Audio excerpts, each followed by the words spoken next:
welcome to Lita Fine Art. Today's video we are going to be doing the case study of the Amityville horror house. But before we get into that, let me remind you that I will be doing a giveaway once I hit 1,111 subscribers. And what am I giving away, you ask? I will be giving away a first edition copy of The Exorcist signed by Linda Blair, which is the actress who played Regan in the movie. And so what'll happen is once we hit that subscriber mark, I will put everyone's name in a jumbler and it'll pick someone at random. And I will be paying for the shipping costs and whatever it is that, it'll take to get to you. So yeah, now back to the case. And I want to preface this like I will be prefacing all of my case study videos that I will be reading directly off the source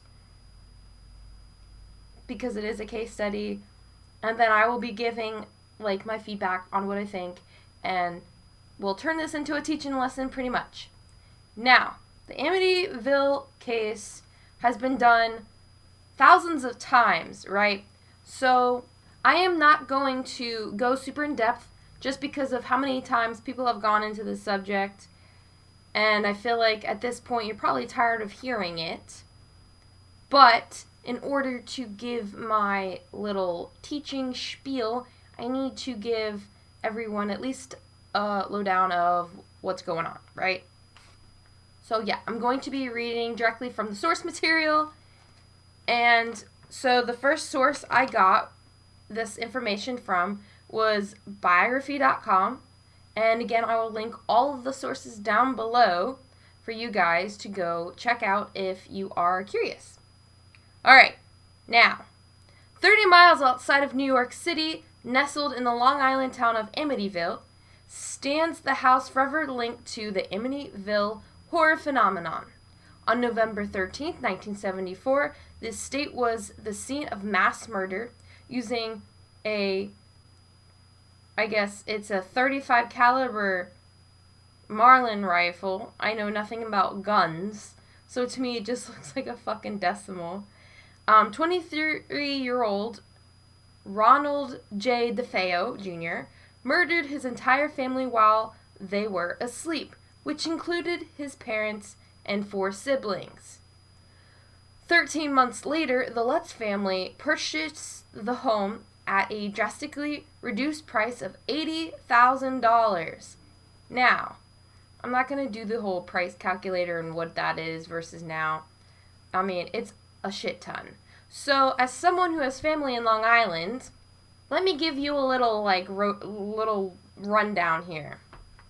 So, the average house, roughly, and I could be a little bit off, but so my aunt's house is a basic ranch, right? There's only 3 bedrooms, and then 2 bathrooms with a kind of like an apartment situation downstairs. Now, that would run about, I would say, between $700,000 to $1 million. Because of the land it's sitting on, it's probably about $1 million, $1.2 million ish. Okay? So, now, alright, so $80,000 is pretty fucking cheap. Now, so when did they purchase this? Yeah. Back then, that's pretty fucking cheap still. So I would think about a few $100,000 is what it would have cost probably in the 80s and 90s. And now it's over $1 million. And that house is fucking massive. So that would totally now would be a few $1 million. Especially Long Island or New York City. It's expensive as fuck there. Alright, so, continuing. So the Lutz family purchased the home and they only lasted 28 days before leaving it. Their spine-tingling tales of paranormal activity are what propelled the legend of the Amityville horror and spawned a torrent of books, documentaries, and films. And definitely recommend watching the documentary. That was released, I believe, on Amazon Prime, but don't hold me to that. I forget if it was Amazon Prime or Netflix. I'm sure they both have their own documentaries, though. But I will say this really quick, too. If you watch those films or documentaries, especially if you are someone who is awakened, please protect yourself, because I was attacked even watching the documentary. And while it might not happen to everyone, like if you're just your regular Joe Schmo, you'll probably be fine. But me, I'm awakened, and I am sensitive to all things that are around me, so I actually got attacked very severely. But I think your average person who doesn't think much paranormal, I think they'll be fine. But anyway, so here are some scary facts claimed by the Lutz family, as well as other interesting ones about the infamous house whose horror has yet to die. The Lutz family experienced supernormal activity. Stepfather George Lutz had a history of dabbling in the occult. Well, that doesn't help. George was said to wake up at 3:15 a.m. every morning, which was around the time Ron carried out his murders. We're going to get into the nitty-gritty of this too, because I have some theories about all these things that are going on. The Lutz family claimed to smell strange odors, sea green slime oozing out of the walls and keyholes, and experience cold spots in certain areas of the house. Alright, well, you ever watch, Ghost Adventures with Zach Bagel Bites, and they're like, oh my god, there's a cold spot! Well, that doesn't necessarily mean it's a demonic entity. It could be literally anything. But if you combined it with the nasty odors, the slime, and everything else going on, yes, demon, for sure. 100%. That's not even a question. Based off of my experience dealing with that. Alright. When a priest came to bless the house, he allegedly heard a voice scream, "Get out." He told the Lutzes to never sleep in that particular room in the house. Well, to be honest, it ain't just one room, it's the entire fucking house. Other paranormal activity: a nearby garage door opening and closing, an invisible spirit knocking a knife down in the kitchen, a pig-like creature with red eyes staring down at George and his son Daniel from a window, George waking up to wife Kathy levitating off their bed. That's really fucking bad, alright? Son Daniel and Christopher also levitating in their beds. That's bad. Alright, next source. Off the Washington Post. Under local obituaries? Alright. The Lutzes said they witnessed all sorts of unexplained phenomena during their 4 weeks in the house. I'm surprised they lasted that long, because my ass would have been out from day one.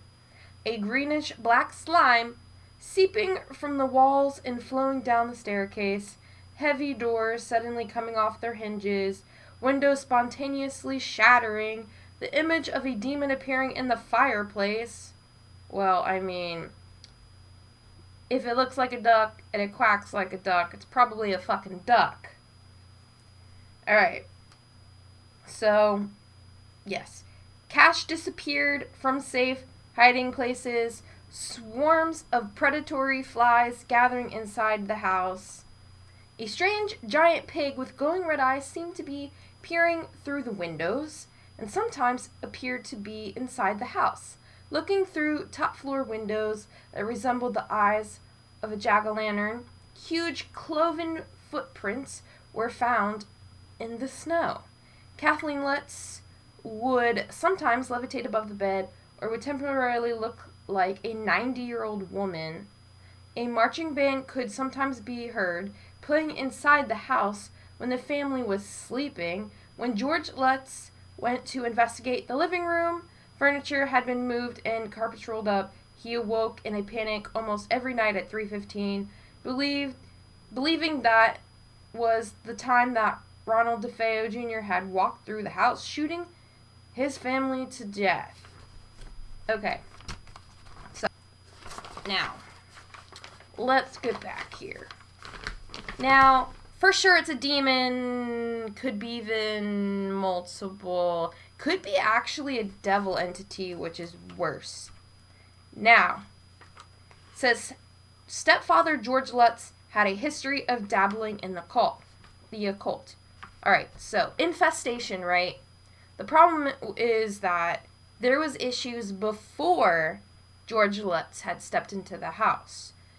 So, it is my firm belief that, so, the Defeo guy that killed his family, I believe that he was influenced by a demonic entity, or actually a devil entity. I believe it was a devil entity.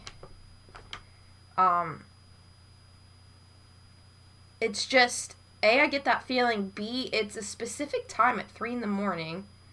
So it's kind of like that hint that, and I'm not trying to be like every murderer has been influenced by a demonic entity, because that's not necessarily true. And I know sometimes when people say that, it may look like they're removing the blame off the person and putting it onto something supernatural. But in this case, that is not the intention. I believe he was influenced by a demon. I mean, I'm sure he's had other problems, which made it easier for that demon to influence him and even most likely possess him. But he was definitely under the influence of a demonic or devil entity. 100%. Not even a question. Just because of the experience I had while watching the documentary. Alright, so, stepfather George Lutz had a history of dabbling in the occult. So the infestation happened before that, but it doesn't help because, A, you can introduce more entities, negative entities, into the clusterfuck that it is already. 2, that almost makes it very like the stepfather. Usually demonic entities will go for the weakest link, right? So they go after children, which if you watch documentaries, you will see that the stepson of George Lutz, he was starting to get influenced, and you can tell by his interviews.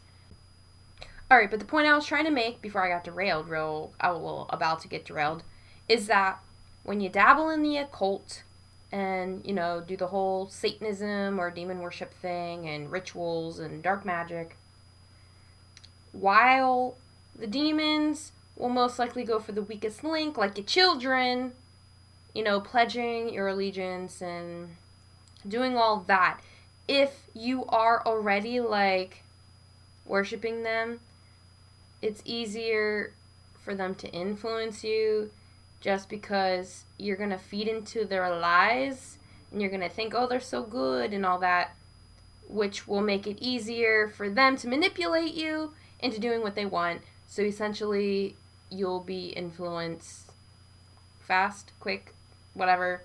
But yeah, you'll be influenced either first or at the same time, although there is no, like, rule of in order of which they haunt or bother certain people. Now, I want to share this, and I've shared this in a video already, of an experience that I had while watching the documentary. Wow, that was weird. I just got a huge emotion of, like, I want to cry, and that's really weird. Ugh, no. I'm not gonna cry. There's no reason. It's so, I hate when that happens. Okay, we're just gonna Alright, so when I was watching that documentary, there was a scene that it brought me right back to on the astral realm, and I was standing next to the kid at the time, he's now an adult, the stepson of George Lutz. And at my, during my astral realm experience, I was next to him as a kid, so it was kind of like back in time, and then I was looking up at the stepfather, and I felt this wave of emotion, kind of just like what happened, except instead of like sadness, it was rage. Obviously, I don't feel rage right now. I just felt that was weird, like I wanted to cry. But I felt this rage, like I want to kill my stepfather, like feeling it from his point of view, and that anger towards his stepfather, like he wanted to fucking kill his stepfather, like he wanted to with an axe or whatever.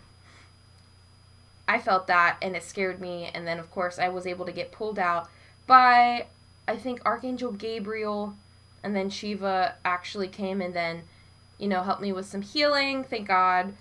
But yeah, I had that experience while watching that documentary, and it was like one of the first times that I had immediately astral projected to like a past event, and it was just so surreal and freaky. And so yeah, that happened. So I know there was a demonic entity, could have been two, for sure, not even a question. Alright, so now we have the smell of strange odors, green slime, experience cold spots. Alright, so we have the oppression part where you're getting all these clues that there's a haunting going on. And so strange smells and odors like rotting meat, flesh, death, definitely indicative of a demon. The slime oozing. I'm trying to think of another case. Oh, the Amon's case with Demon House. They also said that happened to them as well. And while that is very rare, it does happen. And you'll see like certain like severe cases that happens. So the Amon's case, aka Demon House, is another example of that happening. I'm trying to think of another one, but I can't think of one right off the top of my head. Cold spots, you can't just, so when you're debunking a haunting and stuff, and you're someone who's not awakened, so you don't have that extra sensory perception, and you're going based off the clues, right? You can't just be like, okay, cold spot, you need to combine that in addition with other things. But because we know about, the odors, the oozing of the slime, apparently there were flies, and I would like to share that I also had an experience with flies during a demonic haunting, and it's so weird because I don't know why I didn't remember this when I was sharing my testimonies and stories on my channel and Melinda's channel. I completely forgot about it because I always thought there was a logical explanation as to like how it happened. Now sometimes, flies get in and then they reproduce if you don't kill them, but literally. So my room in my parents' house was in the basement, and all of a sudden, one day, there was like 10 flies, right? It started with like 10 flies. Killed them all. And then maybe the next day, there were like 30 flies. Killed those. Next day, it was like 60 flies. Like it doubled every time. And we got to the point where it was bananas. Now, in The Possession, if you watch that movie, I also did like a critique over that. However, you can only watch that on my Patreon. But in the movie, there is a scene where the girl is like being swarmed by, I don't know if it was like It was some kind of bug. It was either flies, moths, or bees. I forget which it was. But it wasn't bananas like that, because they over dramatized it, because it's a movie. But I am telling you, it was like 60, 70 fucking flies, and every day we'd have to kill them, and they would just multiply. And we were like, how the fuck? And so we thought that it was through a vent, right? And we covered it, and they were still getting in and, you know, doing their thing. Eventually it stopped. So I know that it is possible that freaky shit just happens, and we just had a fly infestation, which is just weird. But I think sometimes, too, even, like, something that could seem natural, because it happened the way it did, it is possible for it to be drawn in through those demonic entities. So, like, I'm trying to think of the better way to explain it. Like, it's possible that it could have happened without it, but it is so unlikely for it to happen without it that I believe it just, like, pulled it in and made it more possible. And then we had a bee problem. Literally the same thing happened with wasps, like those yellow jackets. And we figured out how they were getting in. But it was just really coincidental, because I was also around that time having that demonic entity terrorizing me in my room, which was in the basement, which was where all that stuff was happening. So it was just a little, like, a coincidence that all that was going on in addition to that. So yeah, it is freaky when that does happen, though. Alright, so priest came to bless the house. He heard a voice scream, "Get out." Alright, during meditations, while I was fighting with the demonic entity that kept bothering me, and this was actually recent, I want to say it's probably before I moved to this new house. I laid on my bed, because in my mind, my goal was to get this thing out. I didn't care how I was going to do it. Now, as in out, it wasn't possessing me or anything. It was attached to me and, you know, harassing me. And so I laid down, went in my meditation, and worked on trying to pry this motherfucker off. And I heard, so I was saying, "Get off, get off, get out, get out, get out." And it literally yelled back at me and was like, "No." And it was like the most non-human voice I've ever heard. It sounded almost alien, monstery like. It almost had a mechanical, like, hoarseness to it. It was weird, hard to describe, too. But I've been to places where I've heard, like, "Get out," and it's, yeah. Alright, so we also have a nearby garage door opening and closing, visible spirit knocking a knife down in the kitchen. That has fucking happened to me. Alright. Yeah, I've had shit being knocked off, like counters and end tables and shit.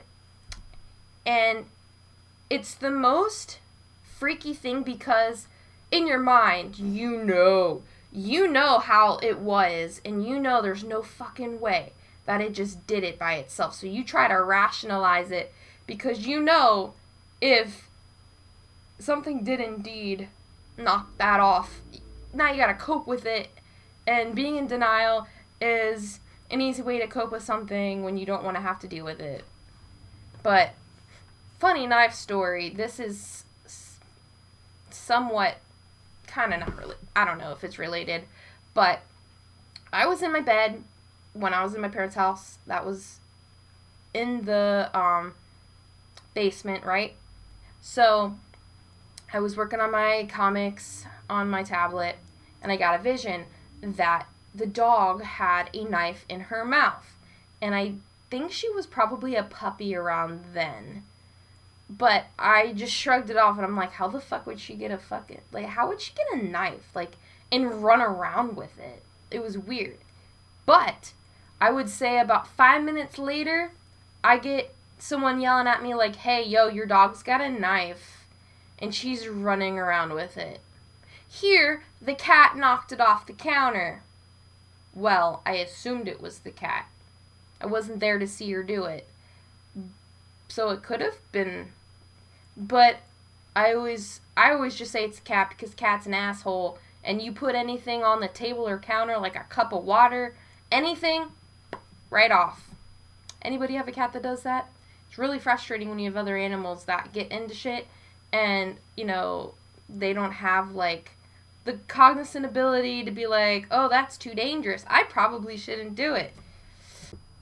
Side note, I once watched my cat pick up a lime from our fruit bowl and yeet it at the dog. Like, she picked up the lime and threw it at the dog. Whose cat does that? That's just weird. Yeah. So it is frustrating. Alright. Now. So we are going... Alright, so we got the pig-like creature with the red eyes staring down at George and his son. Okay. Well, if that doesn't scream demon, I don't know what does, because all the other, signs and paranormal phenomena, I would have been, bye, I'm out, bye. Like, I didn't even need to see a demon to be like, this shit's haunted. I would have been gone. So, the pig-like creature, that just solidifies everything. I kind of want to know what demon it was. At the same time, I kind of don't want to know, because I don't want it to know that I know. Anyway. Alright. So, the whole wife and children levitating off the bed, that's bad. That definitely screams devil entity to me. Oh my god, my eyes are burning. I'm having so much trouble. Especially today. With my allergies. Alright. So, got the heavy doors suddenly coming off their hinges. I don't know about you, but that ain't normal. I don't care how old that house is. That ain't normal. Okay? That's bad. That's bad. And windows shattering, that's bad. Definitely everything I had talked about. All signs of oppression. A demon appearing in the fireplace. Well, I like fire. Cash disappearing. But, really, you ever just misplace shit and you're like, oh, fuck, demon did it.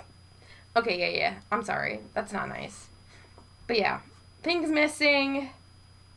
Swarms of flies. Okay, we already talked about that. Yeah. And the footprints in the snow. Yeah. This is bad. I forgot one key thing as well. So, here it says George was said to wake up at 3:15 a.m. every morning, which was around the time Ron carried out his murders. Now, usually when you're waking up at 3-ish in the morning, I would say between midnight and 4 a.m., that's pretty much the witching hour, and that's when demonic activity or even negative entity activity is at its peak, but more so demonic activity. Now, George was said to wake up at 3:15, which was around the time Ron carried out his murders. Now, one could say that Ron Defeo could have been influencing him or waking him up. However, that is not the case. The entity that had possessed Ron Defeo was also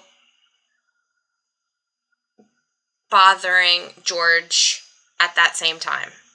For sure, that is what I believe. Now, I know Ed and Lorraine Warren did their investigation there at that house, and I believe that's where that picture came from, where they're at the staircase, and they take a picture of a little boy, like, peeking through the doorway. It's really fucking creepy. I'll insert it here. Yeah, it's creepy as fuck. Now, again, it doesn't mention that in the thing I just read, but, I mean, anyone who is aware of this case knows pretty much almost everything about it. And I know there was a lot of speculation about the Warrens, like, creating a fake ghost picture of what looked like one of the Defeo children's ghost. But while that is possible, the vibe and discernment that I got from that image, that was not the kid. That was not the kid's spirit at all. Not at all. Sorry, I'm yawning. It is literally 12:05 a.m. here. Anyway, was not the spirit of that child. No. When I first saw that image, I got this anxiety, this fear. I just had this nasty feeling, and that is the demonic entity appearing as a child. And 2 demonic entities will appear as a child to make it look like they're innocent, to trick anyone who may take pity on a child, because if they think it's a child, they're like, oh my god, it's a child. And it will leave them, instead of being like, get out, like, being defensive and repulsed and stuff, it'll make them be more, I would say, inviting to that entity, to make it want to stick around. And that's why they do that. Especially, too, if there are other children in the house and they see what looks like, hear an entity moving behind me, and I can hear it, and it bothers me. But, yeah, so a child is not going to realize that it's a demonic entity, like, shape-shifting into a child. They don't know. So they just think it's innocent and like a buddy to play with, which is why they tend to get attacked immediately or first, usually, because they're easier to take advantage of because they're defenseless, which is really sad. But yeah, I thought I would add that. Now, so we have the influence part. Not much was really known about the Defeo family, so it's hard to say when that Ronald Defeo was influenced. Now, if you go based off of previous cases, right, usually it progresses, so it'll go from, like, infestation, oppression, influence. Now, obviously, you don't have to go in that order, but usually there's some kind of influence before possession. While it is very possible to go from, like the oppression to directly to possession without that inner middle thing, whatever, more than likely there's some kind of influence stage, whether that is like the change of someone's personality, or they're doing things that they wouldn't normally do, that the entity is directly influencing them. Hate using the word in the definition, but pretty much that person is doing things that they normally wouldn't do. Either that's through behaviors or actions or, emotions that they're feeling. So something's going on. But I kept getting these images.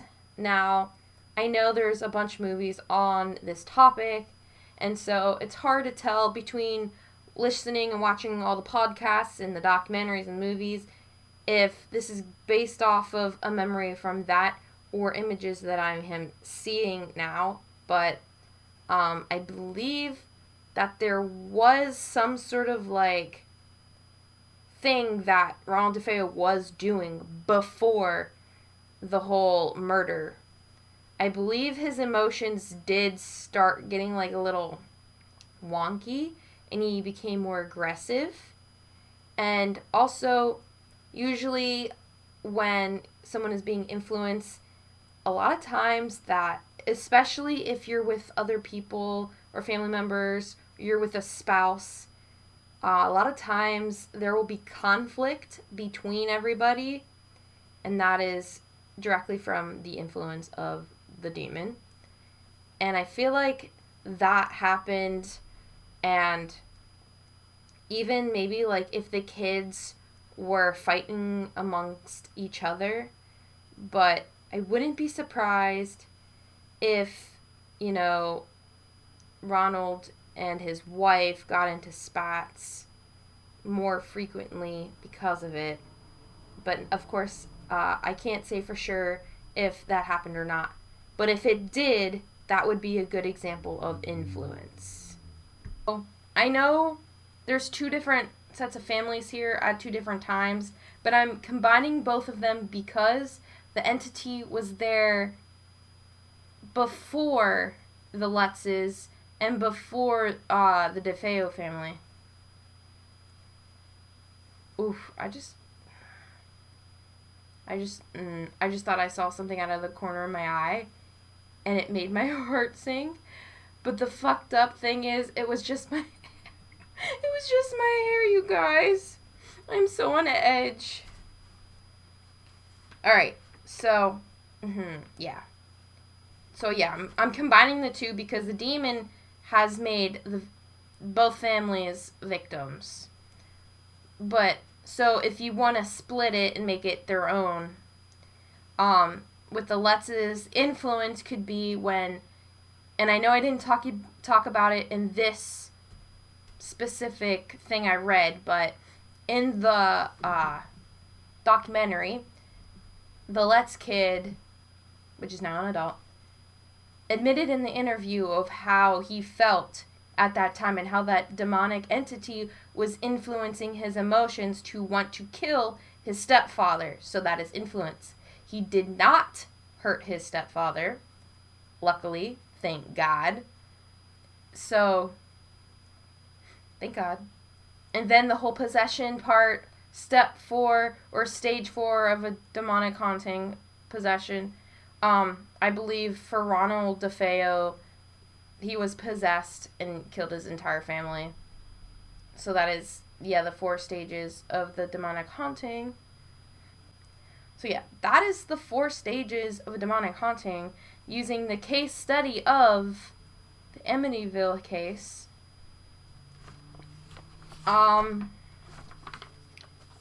Personally, if you are in New York and you're by Amityville, do not, and